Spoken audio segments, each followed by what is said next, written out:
नमस्कार, स्वराज एक्सप्रेस की खास पेशकश जनता मांगे जवाब में आपका स्वागत है। आपके साथ मैं हूं त्रिपाठी। मध्य प्रदेश के माननीयों के लिए बड़ी खुशखबरी है। रक्षाबंधन के त्योहार से पहले मुख्यमंत्री मोहन यादव ने नगरीय निकायों के जनप्रतिनिधियों को तोहफा देते हुए उनके मानदेय में 20% बढ़ोतरी का ऐलान किया है। नगर निगम से लेकर नगर परिषद तक के जनप्रतिनिधियों के मानदेय में इजाफा किया गया है। यह बढ़ोतरी सितंबर माह से लागू की जाएगी। कुल मिलाकर मध्य प्रदेश सरकार ने नगर सरकार के माननीयों पर मेहरबानी दिखाते हुए अपना खजाना खोल दिया है। तो दूसरी तरफ सियासी गलियारों में से इसे लेकर कई सवाल भी उठ रहे हैं। सवाल है कि प्रदेश के ऊपर लगातार बढ़ते कर्ज और सरकार की खस्ता माली हालत के बीच नगरीय निकाय के जनप्रतिनिधियों का मानदेय बढ़ाने का ये फैसला आखिर कितना जायज है, इस पर चर्चा करेंगे। लेकिन पहले बात करते हैं छत्तीसगढ़ की, जहां नगरीय निकाय चुनाव से पहले यात्राओं की सियासत शुरू हो गई है। एक तरफ बीजेपी तिरंगा यात्रा के जरिए घर घर दस्तक देने की मुहिम चला रही है, तो दूसरी तरफ कांग्रेस संविधान यात्रा निकालने जा रही है। दोनों ही दल राष्ट्रवाद के बहाने जनता को साधने की जद्दोजहद में जुटे हुए हैं। कांग्रेस बीजेपी की तिरंगा यात्रा पर तंज कसते हुए सवाल उठा रही है, वहीं बीजेपी कांग्रेस के संविधान प्रेम को सिर्फ एक दिखावा करार दे रही है। ऐसे में आज चर्चा तिरंगा बनाम संविधान और राष्ट्रवाद पर घमासान के इसी मुद्दे पर।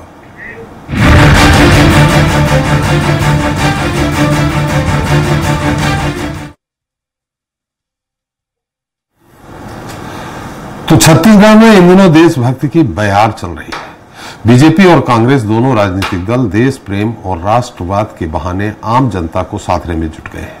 एक तरफ जहां भारतीय जनता पार्टी तिरंगा यात्रा के माध्यम से हर घर तिरंगा फहराने की मुहिम चला रही है, जिसके तहत सरकार की ओर से जोहार तिरंगा कार्यक्रम का भव्य आयोजन किया जा रहा है, तो दूसरी तरफ कांग्रेस संविधान यात्रा निकालने जा रही है।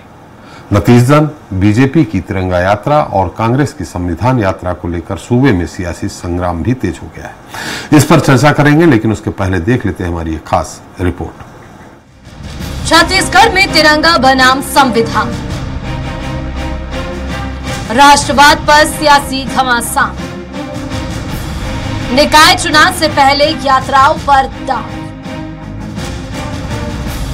जी हां, छत्तीसगढ़ में नगरीय निकाय चुनाव से पहले एक बार फिर यात्राओं की सियासत शुरू हो गई है। कांग्रेस और बीजेपी दोनों ही दल राष्ट्रवाद के बहाने जनता को साधने की जद्दोजहद में जुटे हुए हैं। एक तरफ बीजेपी तिरंगा यात्रा के जरिए घर घर दस्तक देने की मुहिम चला रही है, तो दूसरी तरफ कांग्रेस संविधान यात्रा निकालने जा रही है।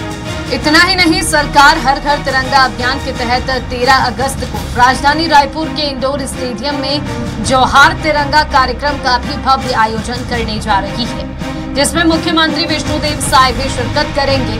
उधर बीजेपी की तिरंगा यात्रा पर कांग्रेस प्रदेश अध्यक्ष दीपक बैज ने तंज कसा है। दीपक बैज ने कहा कि 50 साल तक तिरंगा झंडा नहीं फहराने वाले राष्ट्रभक्ति का पाठ पढ़ा रहे हैं।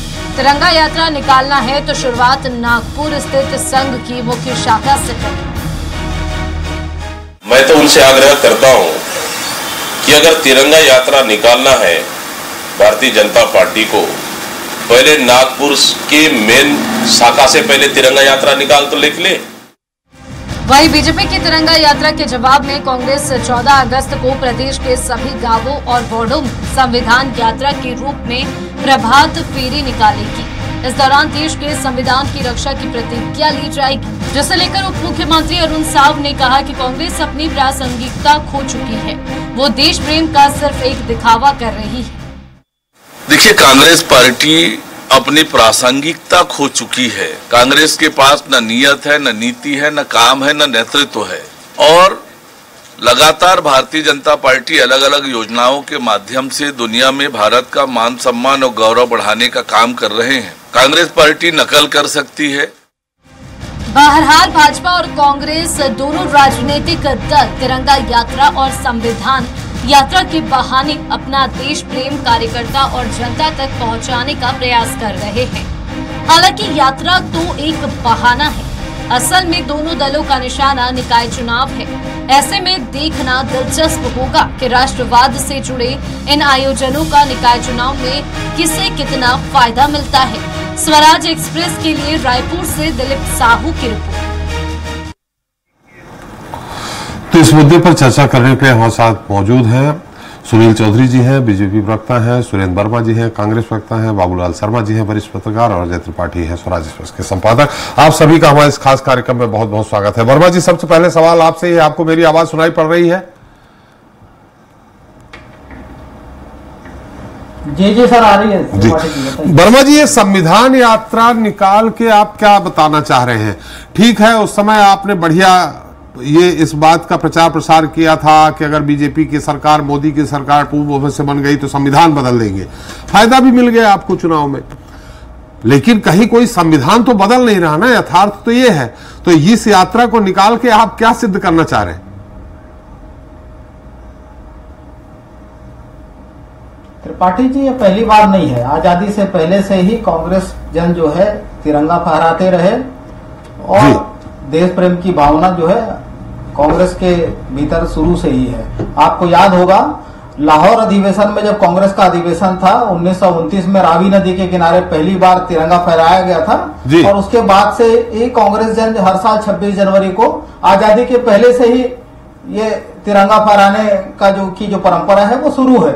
और उस दिन प्रभात फेरी निकाली जाती है जी, और उसके साथ साथ जो गांधी जी का प्रमुख भजन है उसको गाते हुए कांग्रेस जन गांव में, शहरों में, वार्ड में, नगर के भीतर जो भ्रमण करके तिरंगा फहराने की परंपरा रही है। जी देखिए, तिरंगा त्रिपाठी जी पूरे देश की जनता के लिए गर्व की बात है, आत्मसम्मान का प्रतीक है जी। कहीं कोई दिक्कत नहीं है। भारतीय जनता पार्टी के नेता भी मनाना चाहते हैं तो उसका स्वागत है, लेकिन भाजपा तो मुखौटा है, ये पहले पूछ ले अपने पितृ संगठन से। आरएसएस जो है अपने मुख्यालय में 52 साल तक तिरंगा से ये परहेज करते रहे, और जब उसके मुख्यालय में जब 3 युवकों ने नागपुर स्थित आरएसएस के कार्यालय में तिरंगा फहराया था तो उसके खिलाफ बाकायदा ये एफआईआर करवाया। 2013 तक मुकदमा चला और न्यायालय ने उन 3 युवकों को 2013 में बरी किया। जब भारत छोड़ो आंदोलन चल रहा था उस समय भी इनके पितृ संगठन के लोगों ने उसका विरोध किया था। अंग्रेजों को पत्र लिखे कि सख्ती से उसको कुचला जाना चाहिए। जिस तरह से 303 सीट से 240 पे आ गए तो इनको तिरंगा के प्रति प्रेम दिख रहा है। आपको याद होगा त्रिपाठी जी, ऐतिहासिक सत्य है कि 14 अगस्त 1947 को आजादी के पूर्व संध्या पे आरएसएस का मुखपत्र है द ऑर्गेनाइजर जी, उसमें इनके तथाकथित गुरु गोविलकर ने स्पष्ट लिखा था कि 3 रंग जो है वो अशुभ है, 3 रंग किसी भी प्रकार से स्वीकार तिरंगा नहीं किया जा सकता, देश की जनता पर बुरा मनोवैज्ञानिक प्रभाव डालेगा। तो आज इनकी क्या मजबूरी है जो तिरंगा यात्रा निकाल रहे हैं? ये इनके राजनीतिक पाखंड और ये इवेंट को जो है देश की जनता समझ रही है। बिल्कुल, वर्मा जी आपकी बात आ गई, वर्मा जी आपकी बात आ गई, वर्मा जी आपकी बात आ गई। मेरा सवाल दूसरा था, हम ये नहीं कह रहे हैं, वो ठीक है 3 रंग उनने सजेशन दे दिया इनके गुरुजी ने कि हमें 3 रंग नहीं होना चाहिए और रंग होने चाहिए, बाकी सब ठीक है। तिरंगा यात्रा इन्होंने चुनाव के पहले भी, लोकसभा चुनाव के पहले निकाला था। हमने आपसे संविधान के बारे में पूछा कि संविधान यात्रा जो आप निकाल रहे हैं इसका क्या जताना चाहते हैं आम जनता को? संविधान तो त्रिपाठी जी, आजादी के लड़ाई से लेकर देश के नवनिर्माण तक और संविधान की रचना भी जो है कांग्रेस के पूर्ववर्ती नेताओं ने किया और उसका सम्मान प्रत्येक कांग्रेस जन के मन में है। और जो षड्यंत्र लगातार संविधान के विरोध में चल रहे थे, एक दिन में बिना चर्चा के सदन में 12-12 कानून विपक्ष के दल के नेताओं को बाहर करके, सांसदों को जबरिया बाहर करके जो अमेंड कर दिए जाते हैं, उसमें वन अधिकार अधिनियम का संशोधन, दर्जनों श्रम कानूनों में संशोधन, तो ये संविधान की हत्या नहीं है तो और क्या है? सुनवाई नहीं है। जिस प्रकार से विपक्षी सांसदों के माइक बंद किए जाते हैं, जिस प्रकार से मार्शल लगा के उनको बाहर किए जाते हैं, तो संविधान पे खतरा तो यही है और क्या हो सकता है? विपक्ष की आवाज को दबाना, केंद्रीय एजेंसियों का दुरुपयोग करना, ईडी, आईटी, सीबीआई, कितने मामले हैं। और जो भाजपा में शामिल हो जाता है, जांच एजेंसियां आवेदन देकर मामले वापस लेती, प्रफुल्ल पटेल का, एकनाथ शिंदे का तमाम उदाहरण है। जो भारतीय जनता पार्टी का जो चरित्र रहा है वो संविधान विरोधी है और कांग्रेस तो हमेशा से संविधान के साथ में है और संविधान की रक्षा के लिए प्रत्येक कांग्रेसी कृत संकल्पित है। चलिए, बिल्कुल सही कहा आपने कि इस समय जो सांसद जो है संसद भवन में उनको बाहर कर दिया जाता है, माइक बंद कर दिया जाता है। लेकिन आपको 1989 भी याद होगा वर्मा जी, जब सारा का सारा विपक्ष विहीन हो गया था, राजीव गांधी जो प्रधानमंत्री थे, सारे विपक्ष के लोगों ने इसी का विरोध करते हुए एक साथ इस्तीफा दे दिया था। उस समय भी तो संविधान की ही बात हुई थी। वर्मा जी, खैर हम आएंगे आपके पास हमारे साथ सुनील चौधरी जी हैं। सुनील जी, तिरंगा यात्रा निकाल रहे हैं, अच्छी बात है। इधर संविधान यात्रा निकाल रहे हैं, वो भी अच्छी बात है कि संविधान बचाने की बात हो रही, तिरंगा यात्रा की बात हो रही। लेकिन इस बात का जरूर आपको निश्चित तौर पे सतर्कता बरतनी चाहिए कि तिरंगे का कहीं अपमान न हो, क्योंकि जब घर घर तिरंगा होगा, कहीं तिरंगा गिर भी सकता है, कहीं और भी दुरुपयोग हो सकता है। इस बात की जरूर आप ध्यान रखिएगा। लेकिन ये तिरंगा यात्रा निकाल करके आप जनता, क्या हमारे देश की जनता या छत्तीसगढ़िया जनता क्या तिरंगे का सम्मान नहीं करती है, जो आप बताना चाह रहे हैं कि तिरंगा यात्रा निकाल के हम उनको देशभक्ति का पाठ पढ़ाएंगे?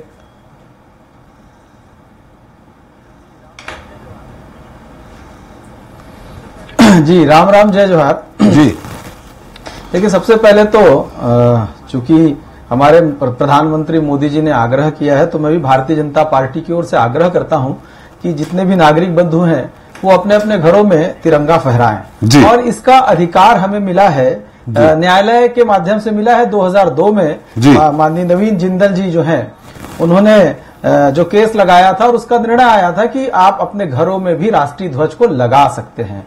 और उस निर्णय के बाद आप देखेंगे कि संघ के कार्यालय में भी, जिस पर ये प्रश्न चिन्ह उठाते हैं कि जो निर्णय था, वो जो संवैधानिक बाध्यता थी उसके कारण नहीं फहराते थे, लेकिन जब निर्णय आया न्यायालय का कि फहरा सकते हैं, तो उस दिन से लगातार संघ के कार्यालय के साथ साथ सभी के घरों में भी तिरंगा फहर रहा है। अब कांग्रेस को बोलना है तो बोलने के लिए तो कुछ भी हो सकता है, लेकिन तिरंगा जो हमारे मान का प्रतीक है, हमारे सम्मान का प्रतीक है, हमारे लिए देश में हमारे आन बान शान तिरंगा है, जिसको लेकर के सभी देश की जनता, हमारे सैनिक, सभी लोग निकलते हैं और एक गर्व के साथ सीना चौड़ा हो जाता है कि हमारे देश की पहचान तिरंगा है और हमारा राष्ट्र ध्वज है। अब उसको यदि घर घर फहरा रहे हैं तो उसमें इनको क्या दिक्कत है? दूसरा, तिरंगा यात्रा की बात हो तो तिरंगा यात्रा तो हमेशा से निकलती आई है। तिरंगा यात्रा तो हमने युवा मोर्चा में, जब मैं जिला महामंत्री था, अनुराग ठाकुर जी राष्ट्रीय अध्यक्ष उस समय थे, वो तिरंगा यात्रा हम लोगों ने निकाली थी। लगभग 2014 के पहले की बात है, 13 के आसपास की बात होगी। उस समय इन लोगों ने पकड़ पकड़ करके तिरंगे को खींच खींच करके फेंका था नाले में।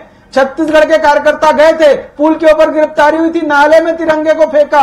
कांग्रेस की सरकार थी और उसके बाद कपड़ा उतार करके रात भर हमारे लोगों को जंगल में छोड़ दिया गया, भरी ठंड के बीच में। तो ये तिरंगा यात्रा की बात करेंगे। दूसरा, आप एक सुरक्षा को लेकर के कह रहे हैं, देखिए कोई पहली बार नहीं, हमने पिछले बार भी घर घर तिरंगा अभियान के तहत लोगों के बीच में हम गए, लोगों ने तिरंगा फहराया। तिरंगे के प्रति सम्मान सिखाने की आवश्यकता देश में शायद किसी को नहीं है। सारे लोग जो हैं वो तिरंगे का सम्मान करते हैं, उनको पता है कि तिरंगा जो हमारा राष्ट्रीय ध्वज है उसको हमें संभाल करके रखना है, उसको उचित सम्मान के साथ फहराना है। तो सारा विषय है। अब मैं इनको बताना चाहता हूं कि देखिए, अब आप संविधान की बात कर रहे थे, बड़ा संविधान चिल्ला रहे थे। अरे संविधान की हत्या तो इमरजेंसी में हुई थी। भारत के संविधान की हत्या करने वाली कोई पार्टी देश में है तो कांग्रेस है। कांग्रेस, संविधान को तार तार कर दिया गया था, संविधान को कहीं ना कहीं ताक में रख करके आ रहा हूं वर्मा जी, आपके पास आऊंगा, उनकी बात आ जाए। बिरादरी से लेकर के सबके अधिकार छीन लिए गए थे। ये भूल गए क्या उसको? ये संविधान को लेकर के घूमते रहे। संविधान के रक्षक नहीं, भक्षक हैं ये लोग। ये कांग्रेसी संविधान के भक्षक हैं। ये क्या बोलते रहेंगे? अरे भैया, हमारी 3 चुनी हुई सरकारों को राम मंदिर के समय आंदोलन में इन लोगों ने बर्खास्त कर दिया, तो ये संविधान के भक्षक ही हुए। और मैं आपको बताऊं, भारत तेरे टुकड़े होंगे इंशाअल्लाह इंशाअल्लाह, वो नारा लगाने वाला नेता इनकी पार्टी से चुनाव लड़ता है। तो ये संविधान के भक्षक हुए कि नहीं हुए? ये किस मुंह से बात करेंगे संविधान की और क्या बताएंगे? इनको तो सबसे पहले अपनी यात्रा निकाले तो माफी मांगे देश की जनता से हाथ जोड़ करके कि हमने संविधान को बदलने की कोशिश की। अरे 42वां संविधान संशोधन पूरा देश जानता है साहब, आपने क्या क्या बदल दिया। धर्मनिरपेक्षता कहां से लेकर के आ गए, राम राज्य पर आधारित संविधान के साथ खिलवाड़ करने वाले ये लोग हैं। लगातार उसमें जो है बदलाव करते करते संविधान के प्रस्तावना में ये बदलाव कर गए, संविधान की प्रस्तावना में ये बदलाव कर गए। ये किस संविधान की बात करते हैं? खाली संविधान चिल्लाने से कुछ नहीं होगा। संविधान की रक्षा करने का दायित्व जब आता है तो कांग्रेस उसकी भक्षक बन जाती है। ये असलियत है कांग्रेस। चलिए, कुछ और है क्या सुनील जी? 50 साल पुरानी इमरजेंसी की बात तो कई बार सुन चुके हैं, कुछ और आपके पास नया है क्या संविधान को लेके? देखिए, विषय तो बहुत सारे हैं संविधान को लेकर के। तो अभी एक बांग्लादेशी पत्रकार का भी आ रहा है, उन्होंने कहा है सबूत पेश करूंगा। क्या इन्होंने क्या षड्यंत्र किया, कैसे मिलकर के लोकतांत्रिक सरकारों की हत्या की जा रही है, कैसे तख्ता पलट की साजिश हो रही है, बांग्लादेश के पत्रकार ने स्पष्ट रूप से कहा है। तो अभी वो बातें खैर निकलेंगी आगे, बहुत कुछ चीजें समझ में आने वाली है, लेकिन सत्ता की लोलुपता में आप क्या नहीं कर जाएंगे, ये कांग्रेसियों का चरित्र है, इस देश के और दुनिया के अंदर में स्पष्ट दिखाई देने लगा है। उसे सुनील जी, आपने कहा 3-3 चुनी हुई सरकार गिरा है, मुझे जो याद आ रहा 4 गिरी थी, हिमाचल भी गिरा था।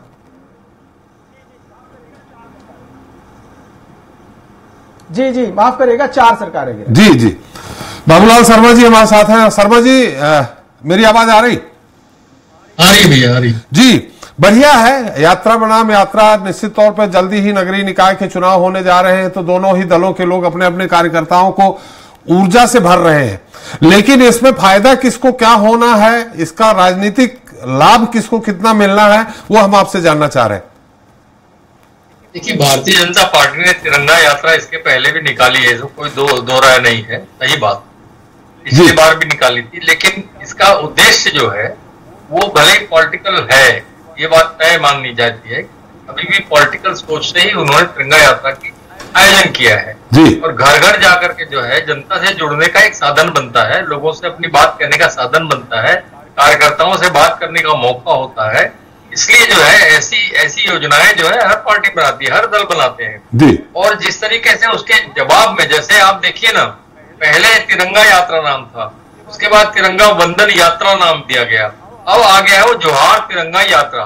भावनाएं इसलिए बदली कि छत्तीसगढ़ में हम कार्यक्रम कर रहे हैं, तो छत्तीसगढ़िया भाव आना चाहिए, ये परिवर्तन इसमें आया। और उसी तरह जो है गौठान गौरक्षा पर बंद करने की जुलूस निकालने की बात थी 16 तारीख से कांग्रेस के द्वारा, उसको बदल करके जो है संविधान यात्रा किया गया, उसको बदला गया। 16 तारीख से जो है वो गौरक्षा के ऊपर में टीम के यहाँ मवेशियों को ले जाकर छोड़ने का प्लान था, लेकिन चूंकि तिरंगा यात्रा का राष्ट्रीय स्वरूप है, इसका प्रभाव राष्ट्रीय रूप से पड़ेगा, इस सोच से जो है इन्होंने भी राष्ट्रीय स्वरूप का संविधान यात्रा का नाम जो है वो लिया है और राष्ट्रीय रूप से जो है इन्होंने आयोजन का किया है कांग्रेस ने। इसलिए जो है इसको कह सकते हैं कि एक्शन का रिएक्शन जिसको कहते हैं वो है। निश्चित रूप से जो है भारतीय जनता पार्टी तिरंगा यात्रा पहले निकालती रही है, लेकिन वर्तमान में जो आपने कहा कि अभी जो चुनाव होने वाले हैं उस पर लोगों के अंदर चर्चा में आ जाएं, दोनों दल इसी बात पे अड़िग है कि दोनों हम चर्चा में आ जाएं, किसी भी माध्यम से आए, तो ये माध्यम उन्होंने खोजा है और इसका जो है जो भी स्थिति पैदा करने के स्थानीय प्रभाव से इसको राष्ट्रीय प्रभाव का कांग्रेस ने बनाया है मुद्दा। जी बोलिए। इसमें देखिए कोई भी राय नहीं कि तिरंगा घरों का विषय है, सबके लिए विषय तिरंगा घर का विषय है, लेकिन ये पॉलिटिकली अगर किया जा रहा है, पॉलिटिकली अगर हो रहा है, तो इसको जनता अपने ढंग से सोचती है, देखती है। राष्ट्र भाव तभी जगता है जब लोगों को ये समझ में आता है कि निष्काम भाव से जो है ये यात्रा की जा रही है, इसका वास्तविक उद्देश्य सिर्फ तिरंगा का भाव बढ़ाना, तिरंगा के प्रति सम्मान पैदा करना, यही भाव है। तब जनता अपने आप समझ लेती है। जनता आज किसी के भोले में नहीं आती, किसी के भोले में आती नहीं है। इसलिए जो है चाहे संविधान यात्रा निकले, चाहे तिरंगा यात्रा निकले, जनता अपने ढंग से अपना विवेचना करके जो है वो निर्णय कर लेती है कि किसकी यात्रा सही है और किसकी यात्रा गलत है, कोई मतलब जिसका नहीं है, ये है। जी बिल्कुल सही कहा आपने। हालांकि नगर निगम चुनाव और नगर निकाय के चुनाव ज्यादातर सरकार के होते हैं। अब किसको कितना फायदा मिलेगा, अजय जी आपसे जानना चाहेंगे, फिर वर्मा जी के पास एक बार फिर जाते हैं। अजय जी। देखिए, बीजेपी की एक बात माननी पड़ेगी, बाबूलाल शर्मा जी वरिष्ठ हैं हमसे, कि भारतीय जनता पार्टी ने बिल्कुल कॉर्पोरेट कल्चर में चली गई है। कॉर्पोरेट कल्चर में वो कैसे अपने, जैसे कि कॉर्पोरेट कल्चर में होता है कि हर कर्मचारी को कैसे एक एक्टिव मोड में रखा जा सकता है, उसके बाद भले काम हो ना हो, उसी तरह बीजेपी ने धीरे धीरे सीख लिया है और कॉर्पोरेट वर्किंग में आ गई पूरी बीजेपी। एक पूरी पार्टी का इवेंट मैनेजमेंट सिस्टम काम करता है। मध्य प्रदेश हो, चाहे छत्तीसगढ़ हो, चाहे राजस्थान हो, आप देखिए लगातार इवेंट होते रहते हैं और इवेंट में ये भी एक इवेंट है। अब इस इवेंट को ये लोग इमोशनल, सोशल, अलग अलग ढंग से जोड़ देते हैं। मुझे लग रहा है कि जो शर्मा जी बात कह रहे थे कि आप एक ही इवेंट जब बार बार करते हैं तो आपकी बाकी भावनाएं साइडन हो जाती है और पब्लिक समझने लगती है कि आप इसके पीछे थ्योरी क्या है आपकी, और वो थ्योरी कितना कारगर साबित हो सकती है उसका दूसरा विजय, जहाँ कांग्रेस का संविधान जो है लगातार, चूंकि कांग्रेस को काम करना ही है, संविधान की बात लगातार राहुल गांधी जी कर रहे थे और संविधान बदलने का भी कोई प्रावधान उसमें दिखा नहीं। लोकसभा का विधानसभा सत्र भी, राज्यसभा का सत्र हो गया, लोकसभा का सत्र हो गया, कोई ऐसा कोई बात बहुत बड़ी आई नहीं है।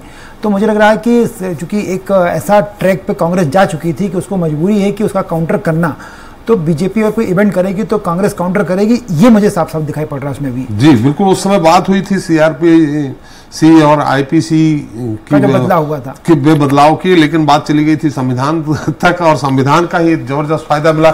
वर्मा जी, ठीक है, इमरजेंसी की बात पुरानी हो गई, हम नहीं बात करेंगे, लेकिन 1992 में जैसा कि अभी सुनील जी ने कहा, संविधान की बात, चुनी हुई सरकार में आपने मध्य प्रदेश की मान लेते हैं, उत्तर प्रदेश की मान लेते हैं कि यहाँ सांप्रदायिक तनाव था, लेकिन हिमाचल में प्रेमचंद धूमल जी को और भैरव सिंह शेखावत राजस्थान, ये सरकार जो गिरा दी गई थी, वहां इस तरह की कोई रिपोर्ट्स नहीं आ रही थी कि हिमाचल में खासकर कि वहां सांप्रदायिक तनाव है। तो इन 4 राज्यों में बीजेपी की सरकार थी, चारों गिरा दी। क्या ये संविधान की धज्जियां उड़ाना नहीं? त्रिपाठी, पहले तो मैं वरिष्ठ पत्रकार हैं बाबूलाल शर्मा जी, एक बात रह गई थी, उन्होंने 2 अलग अलग कार्यक्रमों के संदर्भ में कहा कि जो 16 तारीख को कांग्रेस का अभियान है गौ सत्याग्रह का, वो अलग कार्यक्रम है, और 14 तारीख को जो आजादी की पूर्व संध्या पे जो संविधान रैली है या संविधान यात्रा है, वो एक अलग कार्यक्रम है जी। तो दोनों कार्यक्रम कांग्रेस के हैं। 14 तारीख को संविधान यात्रा है और 16 तारीख को जो छत्तीसगढ़ में जो गौवंशी पशुओं की बदहाली है, जिसके कारण से खुली चराई से किसान परेशान है, वो 16 तारीख को एक अलग कार्यक्रम है। रही बात संविधान की, आपने कहा कि जो 1992 में हुए, उस दौरान जो है, ये ऐतिहासिक तथ्य है त्रिपाठी जी, पूरे देश में जो प्रायोजित दंगे भड़काए गए, उसमें प्रभावितों की संख्या जो है 5000 से ज्यादा लोगों की मौत हुई थी। ये इतनी बड़ी घटना थी, और एक सोच ने, जो गांधी के हत्यारों की जो सोच है, उस पार्टी के द्वारा जो नफरत की राजनीति की गई, उसके परिणाम स्वरूप वो घटना हुआ था। रही बात जो है इमरजेंसी की, आज मैं पूछना चाहता हूं भारतीय जनता पार्टी के प्रवक्ता से, इमरजेंसी का प्रावधान आज भी देश के संविधान में निहित है कि नहीं? और तत्कालीन आरएसएस के सरसंचालक देवराज जी ने इंदिरा जी को चिट्ठी लिखी थी उसके समर्थन में, और जब सर्वोच्च न्यायालय का फैसला आया तो उसका स्वागत किया था। तो वो सही थी, गलत थी, कांग्रेस ने माफी भी मांगी, वो एक अलग विषय है त्रिपाठी जी। लेकिन भारतीय जनता पार्टी के नेता जो अवसरवादी राजनीति करते हैं, आपने देश के इतिहास में कभी सुना था कि आधी रात को किसी प्रदेश में राष्ट्रपति शासन खत्म हो जाता है, भोर होने से पहले अल्पमत के व्यक्ति को शपथ दिला दी जाती है? देवेंद्र फडणवीस का उदाहरण महाराष्ट्र में आपको स्पष्ट होगा। और जिस तरह से निर्वाचित मुख्यमंत्रियों को बिना तथ्य के, चाहे वो झारखंड हो चाहे वो दिल्ली हो, सर्वोच्च न्यायालय के कमेंट आप पढ़ लीजिए। तो भारतीय जनता पार्टी जो है अपने पूर्वजों के किए पाप को, कपूर कमीशन का स्पष्ट है, फाइनल रिपोर्ट है जस्टिस जीवनलाल कपूर कमीशन का, गांधी जी के हत्या जो है विचारधारा के लोगों से प्रभावित लोगों के द्वारा किया गया है, उसमें स्पष्ट है। 1942 में जो भारत छोड़ो आंदोलन हुआ था, इनके पूर्वज नेता श्यामा प्रसाद मुखर्जी जी ने अंग्रेजों को भेजा, चित्र लिखे कि सख्ती से कुचला जाए। बंगाल और बिहार में अंग्रेजों के इशारे पर अंतरिम सरकार बनाए मुस्लिम लीग के साथ मिलकर। आरएसएस की स्थापना तो 1925 में हो गई थी, फिर 1947 तक क्या योगदान था आजादी की लड़ाई में बताए? ये केवल अंग्रेजों के पेंशन भोगी इन्हीं के नेता, अंग्रेजों के इशारे पर मुस्लिम लीग के साथ सरकार बनाने वाले इन्हीं के लोग। और वर्तमान में देखिए क्या स्थिति है, क्या मणिपुर जो है देश का भाग नहीं है जी? क्या गलवान जो है जहां 21 जवान शहीद हुए हैं वो देश का भाग नहीं है? अरुणाचल प्रदेश में इनके भाजपा के सांसद सदन के भीतर रो के कहते हैं कि जो चाइना ने कब्जा किया 10,000 एकड़ जो है जमीन बांग्लादेश को दे दिए। जिस तरह से अरुणाचल में कब्जा है, जिस तरह से गलवान की जो घटना है, देश की सरकार, केंद्र की सरकार ये कहती है कि ना कोई घुसा है ना घुसने का प्रयास किया है। तो क्या हमारे 21 जवानों ने आत्महत्या की है? क्या यह संविधान से क्या लेना देना? इसका संविधान से क्या लेना देना? आपने जो पहले कहा संविधान की कि संविधान जो एजेंसी है उनका दुरुपयोग है, वो मैं मान सकता हूं, लेकिन ये गलवान हो या दूसरी जगह का हो, उसका संविधान से क्या लेना देना? संवैधानिक गलवान में तिरंगा नहीं फहरना चाहिए। अरुणाचल प्रदेश में चीन का कब्जा जो है उस पर आपत्ति नहीं होनी चाहिए। तो वहां चीन जो है सड़कें बनाए, शहर बसाए, वो संविधान का भाग, वो तो संवैधानिक हिस्सा है देश का, तो उस पर मौन साधना वो तो संविधान का भी अपमान है, तिरंगे का भी अपमान है। तिरंगे के सम्मान के लिए 21 जवान हमारे गलवान में शहीद हो गए और केंद्र की सरकार कहती है कि न कोई घुसा है, न घुसने का प्रयास किया है। तो तिरंगे के लिए तो शहादत दी हमारे जवानों ने। त्रिपाठी जी, 21 जवानों की शहादत जो है वो देश की जनता भूली नहीं है। जी जी, बोलिए आप। और आज त्रिपाठी जी जो इवेंट किए जा रहे हैं, जो कॉर्पोरेट कल्चर की बात वरिष्ठ पत्रकार अजय त्रिपाठी जी ने कही, बाबूलाल शर्मा जी ने कही, आज जो है पहली बार देश के इतिहास में जो कपड़ा होता है, जो क्लॉथ होता है, वो टैक्स फ्री हुआ करता था, उस पर भी जीएसटी वसूल रही है मोदी सरकार। जो झंडे के नाम पर अमानक, जो कागज के, प्लास्टिक के, जो पैकिंग मटेरियल के अमानक झंडे जो बेचे जा रहे हैं, ये इवेंट जीवियों की करतूत है। जो हमारे झंडे का जो अधिनियम है, जो अलग से एक्ट बना है, उसके तय मापदंडों के अनुसार होनी चाहिए। तो ये केवल मार्केटिंग के लिए इस तरह से कागज के झंडे, कपड़े के झंडे, प्लास्टिक के झंडे, पैकिंग मटेरियल के झंडे, ये सब जो है ये देश के स्वाभिमान के लिए उचित नहीं है। जी चलिए सुनील जी, बहुत सारी बातें आ गई है, अब उत्तर आप ही दे दीजिए। मैं कोई सवाल नहीं करूंगा वर्मा जी से, आप ही उत्तर दे दीजिए।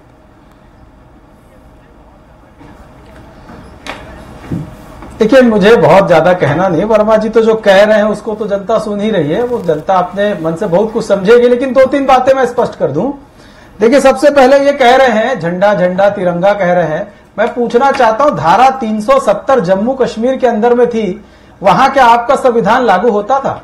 क्या वहां पर आपका झंडा फहराया जाता था? वहां मैं जब पढ़ता था तो हम लोग जब विधि के छात्र थे, उसमें लिखा रहता था कि जम्मू कश्मीर को छोड़कर, ये कितनी शर्मनाक बात थी, जिसका पूरा जो है, यदि कोई जिम्मेदार है तो कांग्रेस पार्टी है। इस देश से जम्मू कश्मीर को अलग करने का यदि किसी ने काम किया तो इस देश में कांग्रेस पार्टी ने किया। और ये यहां बैठ करके संविधान की बात करते हैं, अरे आपका संविधान लागू नहीं कर पाए, आपकी गलती थी उस समय। और दूसरा, झंडा, एक देश में 2 विधान और 2 प्रधान और 2 निशान, ये लोग थे, उसके लिए बलिदान दिया डॉक्टर श्यामा प्रसाद मुखर्जी ने।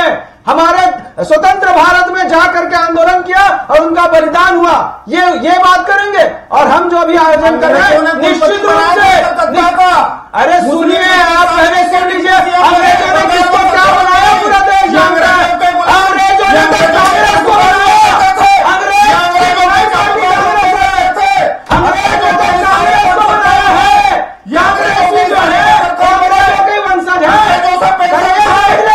पहले ये समझ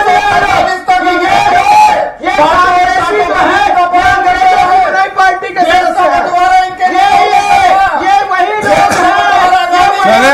सुनील जी, सुरेंद्र जी, आपसे अनुरोध है, मुद्दा कहीं और चला गया, अब जनता हमारी सुन नहीं पा रही है आप दोनों लोगों की बातें। अलग एक साथ बोलेंगे तो हमारे जो दर्शक है वो सुन नहीं पा रहे हैं। बाबूलाल जी, जी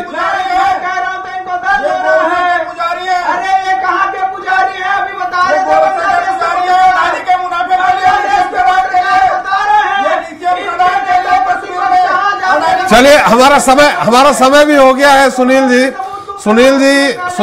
वर्मा जी, मेरा समय हो गया है। बाबूलाल जी, बहुत संक्षिप्त टिप्पणी इस पूरे मुद्दे पे। खैर, मुद्दा कहीं और चला गया, संविधान और तिरंगे की बात तो अलग रही।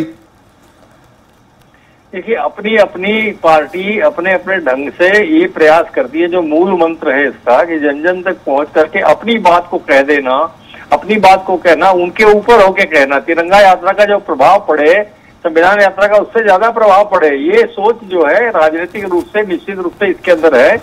और भारतीय जनता पार्टी के मन में यह है कि इनकी संविधान यात्रा का जो प्रभाव पड़े, उससे बेहतर हमारा तिरंगा यात्रा का प्रभाव पड़े। इसलिए जो है इवेंट मैनेजमेंट दोनों करते हैं, कांग्रेस भी करती है, भाजपा भी करती है।